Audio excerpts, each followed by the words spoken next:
Hey, Low Code Approach listeners, this is Wendy Haddad. Before we jump into this week's episode, I wanted to let you know that we are starting to plan for the next season, and we want to make sure we hear from you on what is most important and relevant in terms of the topics that we'll be choosing. So if you could open a web browser and pop over to aka.ms/low code topic request, that's aka.ms/low code topic request, all one word. Fill out that brief survey on what topics and what subjects, what guests you might want to hear from. And who knows, maybe it'll make it into the next season of the podcast. Thanks so much and happy listening.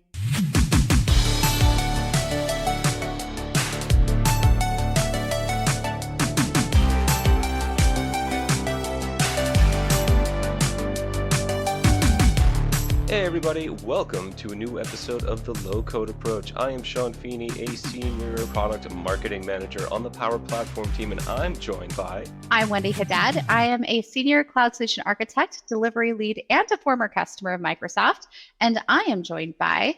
I am in 100% Dr. No mode today because on the call, we have two illustrious guests, one of which who used to be my arch nemesis. Hi, my name is Eric Denton. I'm a global black belt for the Dynamics organization covering the energy industry from Canada down to Argentina.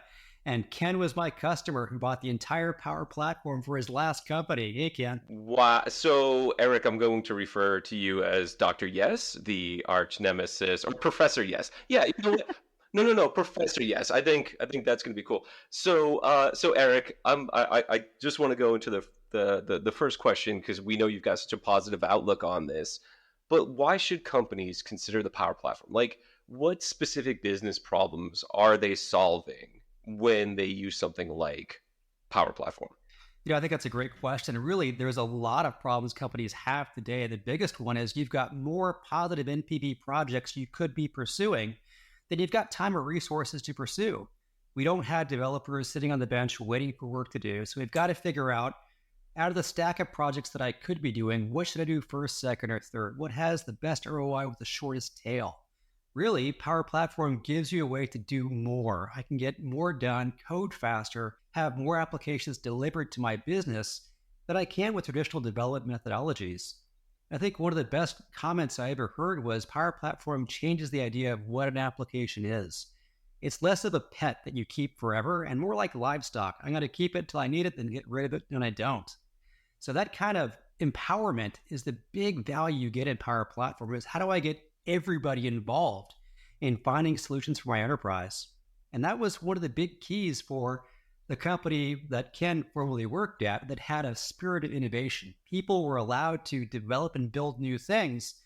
And over time, you had lots of things that were built on different languages and platforms from people who had moved on, creating a huge amount of technical debt that was really hard to unwind.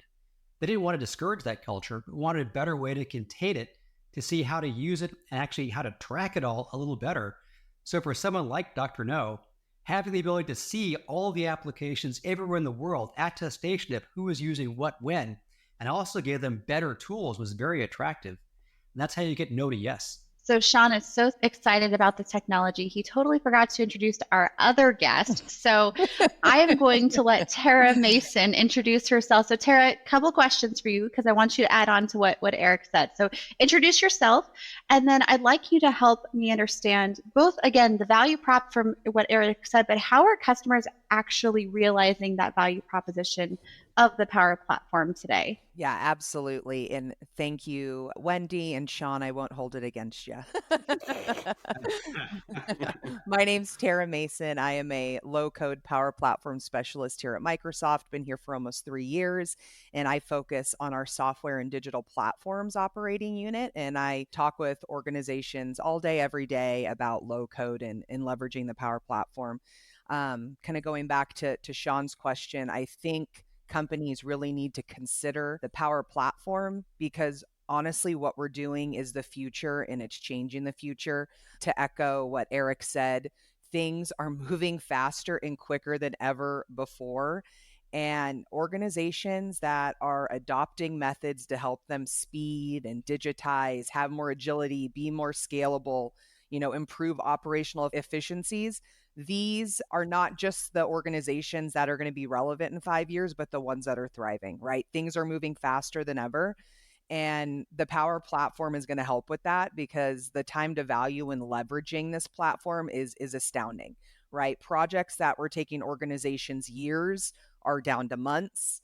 Months, are down to weeks, and I've even seen weeks into days. So that it's proven speed and scalability. And I'll just leave it by saying, like, we're helping create capacity to help you and your business get more done faster. Very interesting there, Tara. Very interesting. So, maybe a question for the both of you here. How do you actually know that your organization is ready for platform? How do we help customers assess and say, oh, you know what? What's great and what's right for you? Power Platform. Well, sure. I think, one of the best things you can do is find actual business problems. It's always great to say, here are some things to think about. Here's directions we're seeing industry going. Actually, one example. So a company I work with, an energy super manager, had a challenge. And we see this kind of challenge a lot. It's a business segment that was in Australia. Their headquarters are here in Houston. Business segment was a maintenance hub. So they supported 3 LNG platforms, 8 offshore platforms also. And they had a problem. The big problem was shift transition. So if I've got a work crew doing maintenance, so I've got break-in work, I've got scheduled maintenance, that goes to scheduling, that goes to planning, they break out the trades I need to accomplish the work of the day. So pipe fitters, trades, welders to go get that done. But not everything gets done in one day or one shift. So the way they handle that is shift transition. One team comes in, one team's going out. Here's what got done. Here's what didn't get done. We had it. You got it. Godspeed, goodbye. And they would leave. And that's just a paper document that logs what they would do. So they said, we've done some research in our business. We found that 80% of our process upsets were caused by work lost in process. And that has real material value. Downtime is expensive for these companies, and there's safety incidents as well. So what happened was this small organization talked to local IT saying, here is my business problem. They took that back to upstream IT to say, here is my problem. Who took it back to corporate IT to say, here is my problem. Who went to Gartner to say, here is our problem. And Gartner said, awesome, here's the 4 best of breed answers for how to fix that. So traditional IT did a bake-off. They brought them in, did a bake-off, picked a winner, bought some sample licenses, took that back to Australia, and they said, no, you've missed the mark. You've totally lost what we're talking about. That game we all play where I've got a problem and I tell someone who tells someone else who tells someone else, you lose fidelity of what the problem really is. So shortening that map of problem to answer is huge. They came to us and said, hey, could you help us with this problem? And we said, I don't know your problem any better than you do, apparently. They said, yes, we want to work with you. We thought Power Platform might be a fit. So realizing we didn't know their problem very well, we asked for one of their engineers to come to Houston, and they flew out a lady named Eva Stanjo, who's a field engineer, very smart, understood the problem very deeply because she lives this problem every day. And we ramped her in Power Apps in maybe 2 weeks of time, and she built out the solution. When we took that back to this company, and they said, that's exactly what we need, and that took off. The great quote that we got from that really resonates to the question is the CVP of Upstream for global for this company. It's a very large company. Say, we need more of this. We need to get the tools in the hands of people who understand the problems. That's what Power Platform really does. We have smart people in the field, smart engineers who will find a way to fix problems. Give a better toolkit. Get a better conversation between IT and what they're doing. And that's what you can unlock with Power Platform. And going back to, how we're helping organizations assess their goals and needs, because, we get this question a lot from customers, like, where do we start? And usually, what we do is we roll up our sleeves and we just start diving deep with our customers and we listen. Usually what we do is we start talking about what we call are the patterns of value here at Microsoft. And we work with customers, we're working with customers across the globe. And what we've started to realize is there's a lot of common patterns and ways that companies are leveraging the Power Platform and low code to drive impact. Some of those are accelerate professional development. It could be surrounding a core system to create business agility, departmental empowerment, hyperautomation. Backlog. You name it. We have a list of these, right? And every org is different, or they're in a different part of their digital journey. So we really start to listen really start to establish, okay, which pattern applies to your goals and what's going to have value for you and your organization. And then we start doing discovery, we envision, and we really start to identify use cases that map to these. And what's important to understand, and that I want organizations to understand, is this isn't just about one workload. How do we make this repeatable? Because these are repeatable. And there's so many resources at our disposal, at least for me here at Microsoft. It really took me by surprise when I came here, quite honestly. So customers that aren't leaning in and at least asking the question and getting curious, they really are missing out, because the amount of investment that we make to provide resources to support our customers and identifying these, it's truly incredible. So definitely ask. Be curious. I think if I can add on to that as well, to both of your points, a lot of organizations, people are trying to solve the problems anyway, and that they often have that shadow IT problem. And so it's not necessarily, do we have enough work to generate looking at the Power Platform or solving that, but how are we actually solving our problems currently? Are people using corporate credit cards to go buy unapproved software? Are they doing souped up Access databases or Excel spreadsheets or manual processes that could even be more time consuming? And so those are great opportunities to understand. I know, Tara, you've done some hackathon type. Let's get ideas from the business, take a brainstorm from the business and then bubble that up to leadership so they can start seeing the value and the opportunities. So it's a good thing to think about, of not necessarily do I need to go generate an opportunity, but the opportunities already are there. It's more about identifying it. 100%. I couldn't agree with that more. And you're right. And you hear a lot of companies are concerned about security. If I give people these tools, what's going to happen? And that's the reality. Is Power Platform is really a better lens to see what's actually happening in your organization. These things are happening whether IT is involved or not. I think really IT looks at this as, well, if I don't know about it, it's shadow IT, I divest myself of accountability, which is not a great answer. And Power Platform gives you better tools to see what's really happening. Yeah, and I'd love to add too, because I know, Wendy, you had asked this earlier, what are some examples or successes? And I know a common question I get is, how is Microsoft doing it? And our Microsoft on Microsoft story is a powerful one. And honestly, one that customers are excited to learn about. There's a zest to learn how we're doing it, right? Because as an organization, we've stood the test of time, we're thriving. And it's because we're constantly digitizing and innovating and really breeding this culture of innovation. I mean, you look at our modern finance team, for example, and usually when business grows, finance teams grow, and the headcount tends to follow that trend. And there was just an article just over a year ago in Wall Street Journal talking about how our finance team has remained flat using tools like the Power Platform, apps, automation, bots. And, we're excited because we're replicating this within our customer base. And we have many other stories we could share, and we can get into those too as we hop in. So Eric and Tara, I know that the trigger word of security was said, and so Ken pulled out the soapbox and was right about to get on it and start going. But I'm going to tame this section down. I actually want to talk about we can identify opportunities where Power Platform can come in and assist, right? But it doesn't necessarily have to be a one-for-one shift of the existing process, but now modernized, right? For Power Platform. Can you talk a little bit about how Power Platform assists in improving or streamlining operations and efficiencies when you're taking these processes and moving them over to Power Platform? Sure, happy to. I think there's a lot of legacy process that people have just gotten used to having all the time. I know another great story. So another company, they were doing reconciliation, so closing out the GL every month. Now, this company is large, and they've done a lot of M&A over the years. And as a result, they have multiple ERP systems and different flavors of ERP. So SAP, Oracle, Lawson. They're global. They work in different geo markets and have different product service lines. So it's a very complex thing to close out the books. The core of the problem is, I do a service for a customer. I'm going to bill you $1,000. Net 90, hopefully sooner, you pay me money back. And it's not always the same amount. Maybe it's a currency conversion problem. Maybe you're mad about something. Maybe you gave me too much money.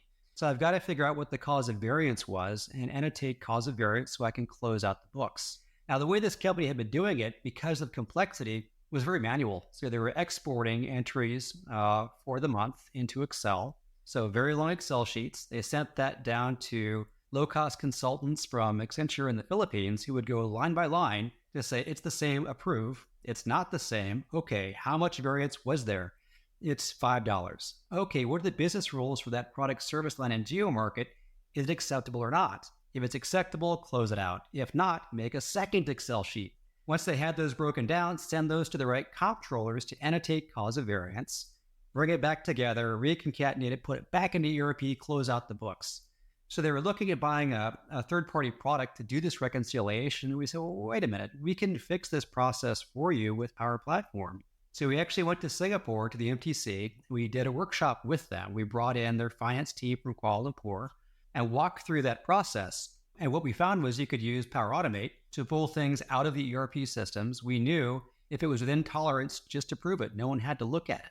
So automatically approve ones that mattered. And instead of going to Excel, take the outliers to Power BI to the right comptroller so I can see exactly what I have to do to close it out. And the CFO now gets a parent dashboard to see, who am I waiting on, which comptroller? So we accelerated how fast they closed their books, took out tons of manual process, took out tons of cause of errors to be made, saved hard costs in consulting outsource, and saved software costs in buying new software. I think finding those internal opportunities is such a huge value in Power Platform because now IT can be a hero. I can save money year over year over year and become more operationally efficient with every process I replace and renew with the same software tools. Tara, I want to direct this. It's a similar but related question to you because it's not just about ROI and how do we save money, but also how do we help companies have a competitive advantage? This is an era of doing more with less, and in these economic headwinds and times, how could they maybe think of the Power Platform as actually helping benefit their businesses? No, absolutely. This is a great question. And going back to what I referenced earlier with speed, right? Everything's moving fast in this world we're in. And organizations really need to start holistically rethinking every business process inside their company over the course of the next few years. If they're going to be relevant in 3 to 5 years, they need to start thinking about this now. This isn't something they want to start thinking about a few years from now. The next 6 months is really going to transcend the future of a lot of these companies and the decisions they make because technology is changing quickly and it's gaining speed. And if you aren't looking at it, your competitor most likely is. And it really allows teams, again, to automate the repetitive tasks. And most importantly, by giving your teams more time as an organization, you're now able to reprioritize these efforts on high impact projects and initiatives that are going to drive your company forward. And most importantly, focusing on the differentiation, right? What makes you different than the competition? Because you have more time to do that now. You're able to reprioritize those high impact initiatives. I love how you all are giving these really politically correct answers. So here at the Low Code Approach, we like to rip the Band-Aid off at times. And so here's the question. Premium licenses. Should customers buy them immediately? When should they invest? How do they extrapolate the value? What's the determining factor of going premium or not? I think that's always the big question you get down to is how do I balance cost over value over time? Where, yeah, I'd like to give everybody a premium subscription day one, but I probably don't have 1,000 apps I can turn on tomorrow. But I know that over time, every app I deploy is going to increase that value and make the cost equation better. I think that's part of what salespeople really need to do is how do I get the deal in the right form for the customer? How do I know what the backlog is? How can I help them forecast value attained so I get the right balance? I think one of the worst things we can do, and our licensing is what it is, but I think the per app model leads to problems. If I have a per app subscription, now every time I deploy an app, I've got to think about the value of that app itself. That means there's incremental increase in cost, and I'm decreasing the value of operational efficiency every time I deploy an application. If we can work with the customer to get the right balance and get the right dollar initial amount for per user across the board, that means every application I deploy, I am now increasing operational efficiencies. But I think that's the hard part. That's the part where we spend most of our time as sales professionals is getting that right mix of cost and value and making sure that they both increase over time. So Eric, you said something interesting there. So there is a great deal of value within your initial licensing, but when customers go premium, the initial license cost sort of decreases per the number of solutions that the company starts innovating and so on and so forth on. So it's not just, oh, I'm paying this one cost for this one application. With this one license, I can build N number of applications across this. Can maybe one of you, Tara, Eric, speak to that and talk about, the increasing sort of value that the customers get from their license itself? Yeah, I think I want to make sure I understand the question correctly. So if I don't reference it correctly, let me know, Ken. But I mean, the licensing model, the way it is today, is intended to reduce the total cost of ownership over time, right? So it drives the cost per app near zero. You are incentivized to innovate, right? Each application you build on this platform starts to cost you less. Every application you deploy, every automation, so the faster you build, the more you benefit, right? So you're going to start driving out costs, driving out risk, and you're going to drive employee experience up, right? And that's really how, we model this here. This isn't about, again, one use case or one work. It's about innovating at scale across the organization. It's not about one app, but how do we improve 1,000 processes at scale for the organization? So you bring up a good point about, you're increasing value as more applications are being built at that point. But let's take it from the maker standpoint and move towards the admin standpoint. I've got these premium licenses. Maybe I'm licensed wall to wall with premium on here. Now I can do something like turn on manage environments. So I can increase adoption by managing at scale over here. Can you give some examples about that? Sure. I know one customer, as an initial purchaser of the Power Platform, was very focused on security. Those were the biggest no's and blockers that we had. Now, we found a really good workaround where what we did is we said, look, we hear your problem, so we're going to hire you and you can fix it. And now Ken is working on managed environments, which has worked well for us. So some problems that you get is, how do I control data in and out? How do I do things like pipelines to make sure my user has a great experience when they start using it? As we're seeing Copilot coming in, and I can start prompting knowledge at the right time. So our user starts doing something and they look at SAP and we can say, hey, before you start doing that, let's do this SAP training module. So now I've got that 24/7 admin who's always watching, which makes it's a force multiplier for IT. Instead of trying to track all of these things, I have this AI agent that's on my team now. Usually what you're going to get with this managed environment, with this fully licensed environment, and it seems like we keep getting more and more tools all the time, which is amazing value. I've never seen a product that adds so much new stuff just for buying a license. Eric, I mean, you stated some really good points about the value of managed environments, which is, of course, tied to premium licensing. But in addition to the value from, say, managed environments, we also now have additional capabilities through AI and whatnot there, which could help organizations with their developer shortage. Tara, I think you have some experience talking about or understanding how our platform really helps organizations in that realm. Could you speak to that a little bit, please? Yeah, I'd love to, because this is something that's actually been really exciting to see the evolution on of who's adopting the Power Platform.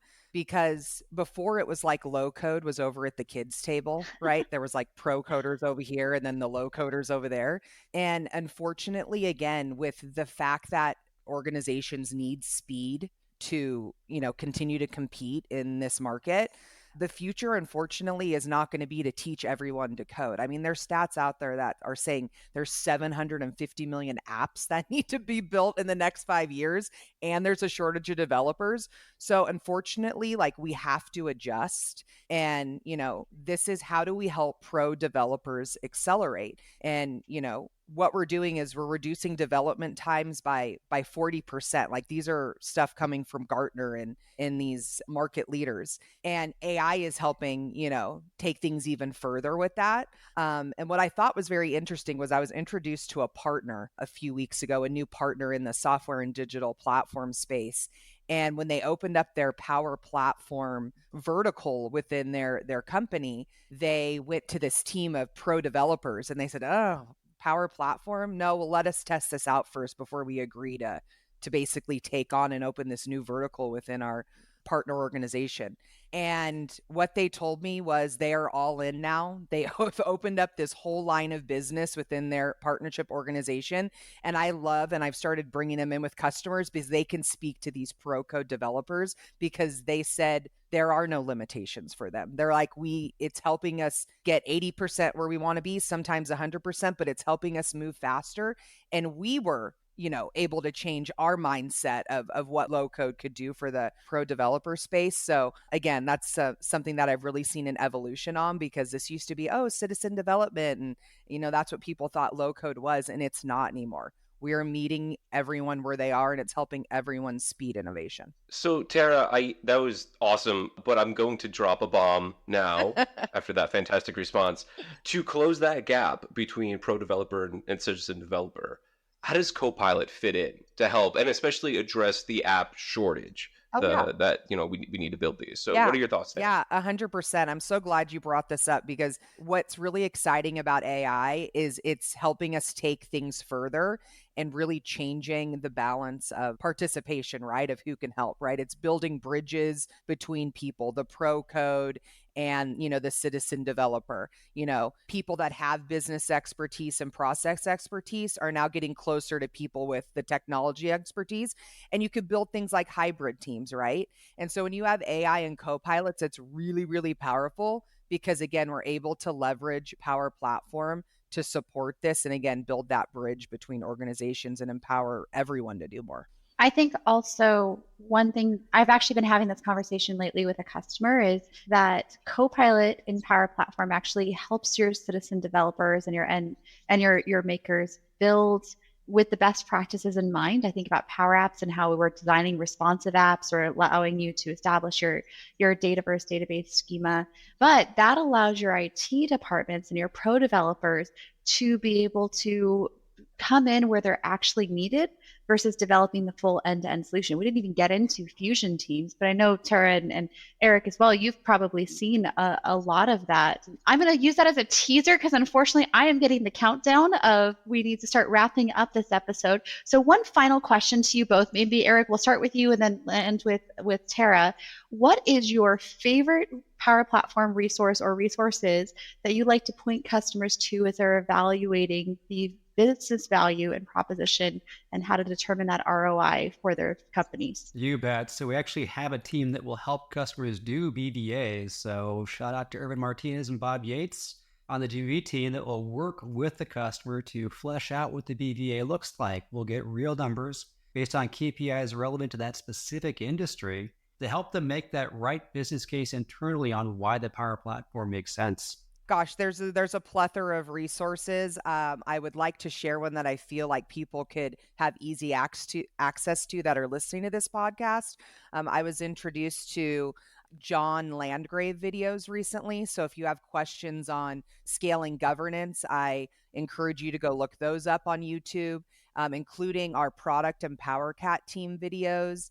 I know there's a ton of videos from our team on YouTube getting you updated on all of the latest and greatest, like Copilot Studio. So I would definitely go there. And I also learned about another program recently for anyone who's looking. We call it Power Up for career switchers. If you're someone who's looking to explore Power Platform and how to innovate with it, and you're not maybe necessarily a pro developer, but you're someone in the business who wants to innovate, go check out the Power Up program as well. I think that's a good... What gives? You mentioned PowerCat and you don't do a shout out for Low Code Approach podcast. We cannot talk anymore. We cannot be friends. All right. Well, it's such a pleasure to have you. I know we will have you both back on the podcast as we continue to explore the business value. I'd like to get into fusion teams and some of the value there and hear more about your success. So looking forward to having you back on. Thanks so much for joining. Thank you all for having us. Thank you all very much.